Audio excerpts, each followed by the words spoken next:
What do you mean we never start on time? Let's get casting. We'll start on time. No, I said we don't ever end on time. We end on time. Every time we end when I say we're ending, like 50, which is on time. Or What happens here, so I'm doing a podcast with Westover the other week, and you had a question. You kept raising your hand over there, and you questioned how do Westover, who's an attorney across the street, runs a fine immigration firm. He's a very, very bright man. And I'm not dull, and we were talking about some pretty interesting political questions of our times. And we were dropping a little bit about the Constitution, a little bit about immigration, a little bit about, elections, term limits, blah, blah, blah. And your question was, how do I learn about any of this stuff? Like about each campaign member, campaign nominee, or right. What am I saying? So, somebody that's running for office. Yes, someone who's running for office. How can we find out the bullet point, what exactly is the truth of what they vote, what they stand for, their voting record, and their campaign bullet points, or what their political bullet points are, without an opinion. So-and-so has been in Congress or whatever, in government for however many years, just these exact things. So. Right. Well, I think that things like that. I think that your question was awesome, so that's why I brought it up. And I think that many people. That's Bailey. Bailey's the best. Hi, yes, I am. You have to turn your mic on, though. It's not hot. That's what I'm talking about. So, all right. What if I say something funny and you're drinking and you might spit it everywhere or something? All right. So the point is anybody that runs for office,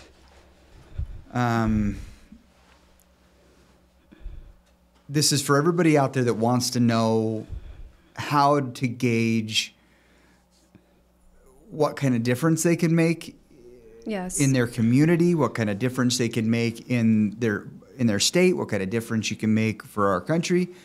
And so, these things are important, right? But how are we to know? Because if we only watch CNN or MSNBC or Fox, we're going to get a different spin on most everything. Yeah, I was hoping to get who is neutral, who's actually neutral, your opinion, and Jesse's at the time, who is actually neutral, and is there a place to go find those bullet points for busy people like myself, or busy people who aren't interested in that really, but it's important, but have the responsibility to vote, or have the responsibility to, but don't have the ton of time to sift through the opinion pieces and the opinion, but get the real truth, get the real, or a neutral perspective. If you don't have a lot of time, you're not going to be able to dedicate or be that educated on many things. So you have to first figure, this is what matters to me. So I really care about the border. I specifically care about the border. You may not care about the border so much. A lot of people that say they do don't, because they're not that terribly educated in it. They get one version from CNN and another version from Fox, and they make some snap judgment, and that's what we call a low information voter. Right. So right there, I was a low information voter on immigration. And since learning, I was sitting right there when I heard some information. I just didn't know. Yeah, you just didn't know we were brilliant. I just didn't know the situation, so I wasn't interested because I didn't know. Right. But first of all, doesn't everyone have a responsibility as a voter to find out and to at least make an educated... I found when I first started practicing law 20 plus years ago, 22 years ago, whenever that was. I think 25, isn't it? No. Jeez. Yeah. No, it has not been. Let's carry on. And whenever everybody figured that, criminal defense guy would know all about the judges. I would get calls from lawyers. I would get calls from family members, from neighbors, from churchgoers, and on and on and on. And so election season, I started filling out my ballot and making a copy of it to where I could just kind of pull it out real quick to remind myself why I voted for which judges and why I voted for which propositions and why I didn't, and so on and so forth. I would kind of study that material that comes, and then I would kind of look into some things that were a little bit deceiving. And we talked about vote red for ed, right? And that was a proposition that was very unpopular to vote no against, because it seems like, hey, I'm going to vote yes to raise the school teachers. Yeah, support. And who the hell doesn't want to support the school teachers out there? Bailey, don't you want to support your school teachers? His kids are babies. Yeah, I mean, that's what they want to do. See? And so you think, I'm going to vote for this proposition because I want to hook up my mother-in-law. I want to hook up those that care about the education of the kids that you have coming up, that we have coming up. That's important. Okay, great. But little red flags are everywhere for me. And this is not somewhere you can't read this. So we're going to have to start relying on this thing that they used to have. It's called, see if you've heard this before. It's called common sense. You ever used that before? It needs to come back again. Common sense needs to make another run for it. Okay? And we need to be constantly seeking it out, opening our eyeballs and going, what am I seeing with my eyes? COVID was a great deceiver for us. You were with me when this whole thing came down and the Chicken Little, the sky was falling. Remember that? And we were with our whole family. We were in a cabin in up north. And it's like, oh my gosh, I mean, the whole world was like devastated. And you got to watch me fight the mask, fight the 6 feet, and wonder why in the world was everybody so stupid about toilet paper and the mask thing alone. And you remember how just unsufferable I was? And I went straight way to the Sprouts and did what? I bought 2 things. The zinc and the vitamin D. Something like that. Zinc and vitamin D. Because I heard this word virus. And I'm like, oh, well, if it's going to be a virus, I'm likely going to get it. I might as well build up my immune. So I started taking some zinc and vitamin D. Yeah. Did I ever read that anywhere? No. I just know what a virus is. So common sense is not as common anymore because people are low information and hysterical. So I'm seeing vote for these school teachers, these poor school teachers that teach our children, and I'm seeing it on every window, back window of every car. I'm seeing it in flags in people's houses. I'm seeing it on billboards. I'm seeing it ads for them on the television. I couldn't believe the kind of money that was behind this. And I'm like, wait a minute. That looks like a bunch of toilet paper going out of Costco for no apparent reason because, what does the COVID virus give you diarrheas or something? I don't know. But this doesn't make sense to me. Why is this proposition getting so much push or there's so much money behind it? So I asked a school teacher that had been teaching school for 40 years. And I said, which way are you going to vote on this? I'm not trying to offend you. And she said, oh, hell no. I'm voting no. And I said, do you go on? Right? And she goes, all that money's doing is going to the administration, and all the teachers hate more than anything else is the administration.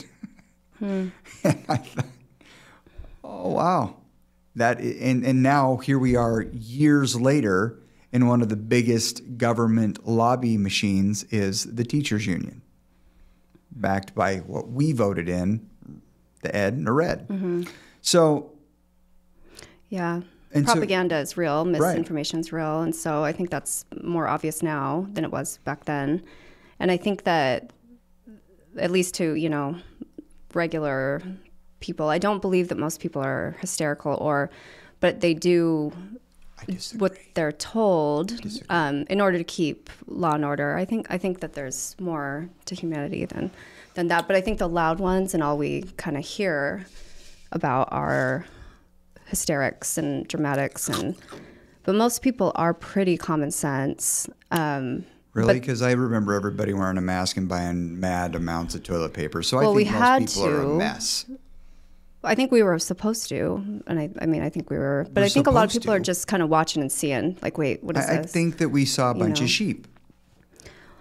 I wasn't scared. I was more like, what is this? And the schools shut down. That's never happened in my lifetime. Our church shut down, which has never happened in my lifetime, and sent home all our missionaries, sent home, and then spoke and had an opinion about the immunizations and stuff. And so for me, and I don't believe I'm hysterical on any of those topics at all. Just didn't know what to do or what to think over there. And so I looked at this to get on a plane, we had to have. We had people lighting each other on fire way back when I was growing up, and would better dead than red or better red than dead. And we had bomb drills, and this whole silly virus was pathetic. It showed that this nation has no spine, that the majority of the people in her don't think. They don't think. We would not have witnessed what we witnessed if people would have been thinking. Schools would not have shut down. They would not have voted red for Ed if they had half a brain. Well, I think it's just above everyone's pay grade. It should not be. So your question intrigues me. I love it. So where do we get this information? Yeah. Where do we get this information? First, what are you passionate about? First, define that for you. Is it in your community? Is it education? Is it better roads? Is it, cheaper fuel? Is it the economy? Is it what things really intrigue you? What interests you? And the things that you don't know about, take a look at them and ask somebody in that industry that you trust. So I went to a school teacher, red for Ed, I went to a school teacher wanting to know, hey, what's your take on this? And I didn't just go to one, because I already had the flags up. I'm seeing way too much money pushing this agenda. I'm like, what? Kind of like the whole COVID thing. Everybody's out there kind of not thinking. Like, what is the plexiglass going to do? I know what viruses do. But what could the regular person do about it? Well, because I didn't see one thing they could do about it. In fact, we pull our masks down or we don't wear them, but we can't even get on a plane so we just do it to get through it kind of thing. If they wouldn't if they wouldn't ask me to take my mask off at least 17 times or put it back on at least 17 times, I was ticked off. I mean, I was like counting. I'm like going for a world record. But what could you even have done about it? Okay, well, here's what could have been done. If everybody thought the way we realized they should be thinking, nothing would have been shut down. Nobody would have had a mask on. Well, yeah. Schools would not have shut down. Plexiglass wouldn't have appeared out of the air, so on and so forth. Florida did not shut down, correct? No, and neither did a couple of countries. And so our governor and every governor had the ability. We shut down for 2 weeks. I remember the 2-week shutdown, and what did I do every day? We were essential here. The Arizona firm was essential, so we got to remain open. We were open every day, and every night I'd walk out there. Well, yeah, and it made no sense. To get arrested. We could sit there and we could eat something without. Right. But we had to put our, in between. That stuff is obvious. I was talking about in the beginning. I mean, but there's nothing we really could have. We just had to ride that wave, and it got. Well, when the death totals started coming through, and we started seeing like the fear stuff, the hysterics started coming on, and you're watching CNN or you're watching whatever else, and you're sitting there seeing that people are dying and people are dying and people are dying, and I'm sitting there wondering how old are they? Well, because it's the first time I had ever seen a death announced or many deaths announced with no ages. But also they were killing them on accident because they were using in Italy. They were dying because the ventilators that they were using were drying out their lungs and they were dying. Okay, so the misinformation beats on. Yes. So what happened here is there was a lot of people that died with COVID, not of. With, not of. With, not of. So if I am an elderly gentleman, which I'm getting there at some point pretty quick, I'm an elderly fellow, and I've got a bad ticker, and my pacemaker's pacing, and I've got I'm a handful of pounds overweight. Let's just call it 25, just to round it out to a normal fella. And about 25 pounds overweight, and I've got diabetes. That sounds about like most every 72-year-old on the planet. Now, I get COVID.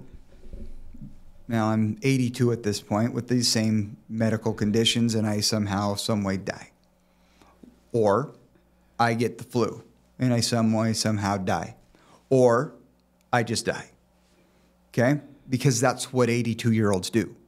So we were talking about how do we find the right information? Right. So my point is, and very good pivot where right do there. We... My point is where we need to be looking isn't to a book, and Right. it isn't to a news station, and it isn't to. There are some that are better than others. Find some that are pretty level that you like.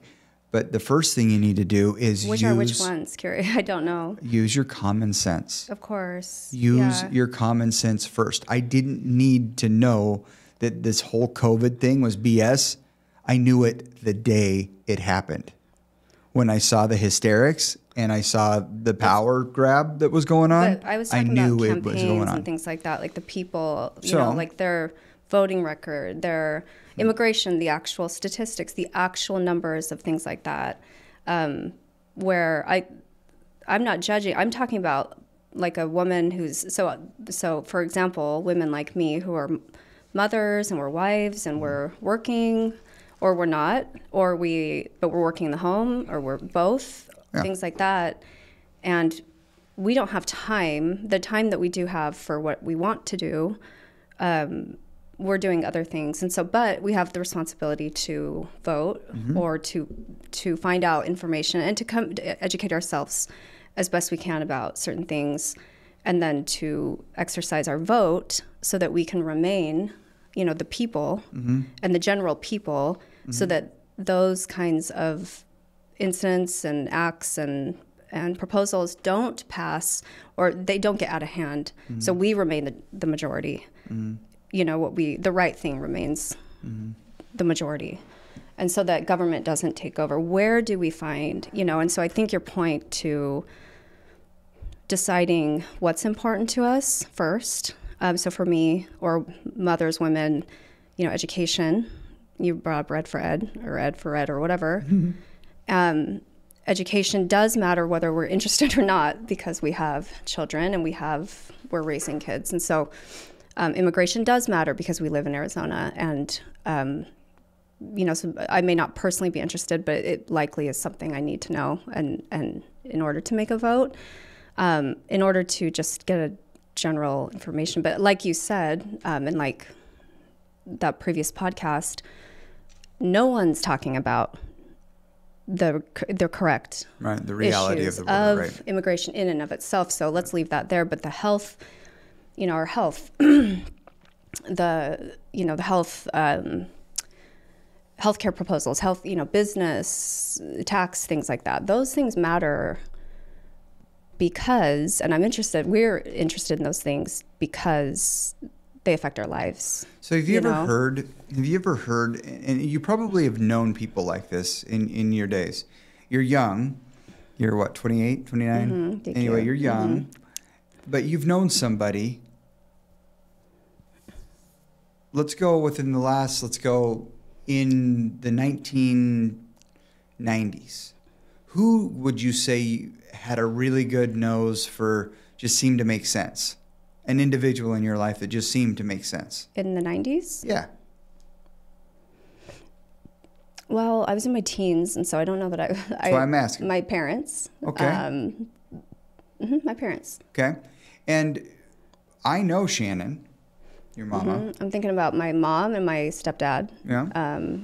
Steve, at that time, he was a policeman or a detective. And I'm thinking about, well, my dad lives, you know, my other set lives in Nevada, so they don't, but has some, you know, good presidential or federal level type information. So your mom has a pretty good head on her shoulders. Why don't you discuss it with her?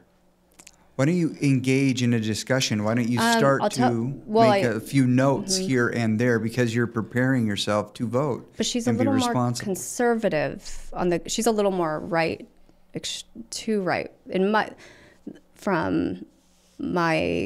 I probably have a more moderate outlook than my mom at the time back, things like that. So talking to my parents doesn't totally relate. Okay, well, who else maybe? I don't know. I haven't thought, I guess. I went to a school teacher, and I would have gone to any school teacher. That makes sense, and I hadn't thought of that until you said, well, you had a teacher. But I didn't, moms don't want to offend by asking, but what's wrong with, hey, what do you think of this? There's nothing wrong with that. Right. If in the event we were an uncontrolled for a good reason, if in the event we were good thinkers out here in the general public, we would have far fewer problems. We wouldn't be complaining about nearly as many things. If anybody paid attention, all you got to do is just open your eyes. Anybody paid attention to, let's say that the construction going on over there on the green field and between, I think, Southern and Maine. That's going to be there for the next 5 years. Why? The government's doing it.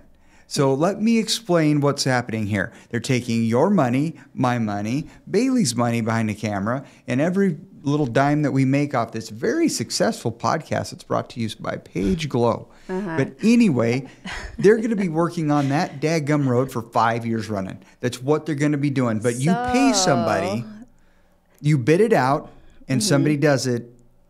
And somebody does it in the private sector, the thing's done in 5 days. What's up with that? And it was done cheaper and better. Right. I don't get it. But private can do things far better than government. People don't know that, at least. Yeah. So you're saying to start a movement called Get America Thinking Again? Yeah, let's get America. Yeah, I like that. Oh, yeah, GATA. Get America Thinking Again. I like that. GATA. We'll make hats. Yes. I'm muted, but I think your main point they should keep talking about is get America talking again. Thinking and talking. Yes. But with the right info. No, I agree. I agree. I love that. Or wrong. It's what are our priorities? So get the priorities of your mom, get the priorities of the teacher. Yeah. Somebody that disagrees with your mom. But did you know, I mean, the immigration issue itself, this is what I ask everybody. What I learned from watching this too, I don't think you were there this time, but with all of the jobs that we have, around the country, including Alaska, Hawaii, how many work visas do you think would be needed to accommodate, reasonably, all of the working needs that we even employ now, or that we even have now, just make a ballpark of any kind. She loves this question. I do, Bailey. because it's I don't know. Ballpark. Indeed, let's say there's 16 million job listings open right now. So 5 million, right. to reasonably allow people to come in and work. People that want to come in legally to and work get a work visa. How many does the country allow? How many do you think that would be needed, or would be reasonably? On a yearly basis. Yearly. I don't know. Millions, at least, right? Yeah. And how millions, many? And Dana, he how many are put available? 65,000. And Maine takes up over half of those every year with the fishing. More than half. That's the current number. That's the current number. There's no one's. It's been so the number information. Forever. No one's talking about those information. There's only 65,000 work visas. So I've called out the Blaze. I've called out Beck. I've called out Tim Pool. I've called out PBD. I've called out Carlson. I've called out Rogan. I'm wanting all these Judge Janines and the people to shut the front door. Stop talking about the daggum border until you're going to talk about it right. Well, talk about it right. But why don't we have more work things? Your available? point is deep. Yes. Which is, how do we get educated?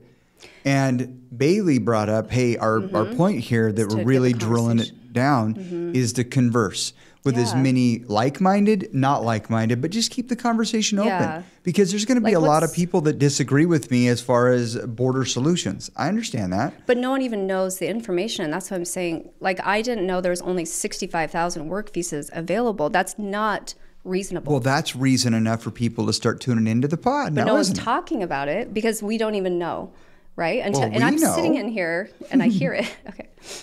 Bailey's like, but yeah. Look, I'm just saying we should make a discussion. Let's go. That's what these types of platforms are for. Get America informed again. Do I, if I were stuck on Fox and or CNN, would I watch them both and kind of gauge what I'm kind of thinking? Yeah, I'm using my common sense on these things, regardless. But I'm also discussing things with people that I have a lot in common with and people that I don't have much in common with. If there's some propositions out there that I just frankly don't understand that have to do with the bottom line of taxes or money or this or that or the other, I'm going to discuss it with my accountant, or I'm going to discuss it with somebody that I think is a little smarter than me in that regard. And I'm going to discuss it with a handful of different folks just to make myself educated at the ballot. Yeah. At the ballot box, I think we need to be more so educated, but I think conversation with each other and all of us kind of starting to talk, being neighbors, know each other's names. That's always a good idea. And find some good outlets like this one where we chat about this kind of stuff. And don't be afraid to ask your teacher or the teacher of your kids. Right. Don't be afraid of that, of just asking what the truth is. Don't be afraid to ask anybody. Their opinion may surprise you, it may not, but regardless it's their opinion and we're all entitled to it. And we've lost that art of discussion. We're stuck to our devices. We're texting. We're on the computer. Our backs are getting. Well, we might be discussing it on a thread, right, or a comment thread of a podcast. Break out your phone. Let's see how many of those you got there. You've got some things going, gun rights and stuff like that. You've got some comment threads. Marijuana, a lot of. She loves to bring that one up. She just loves it. She loves to bring that up. I've never even. MG. I don't know. Okay. We're ending. Was that 22 minutes? Yes.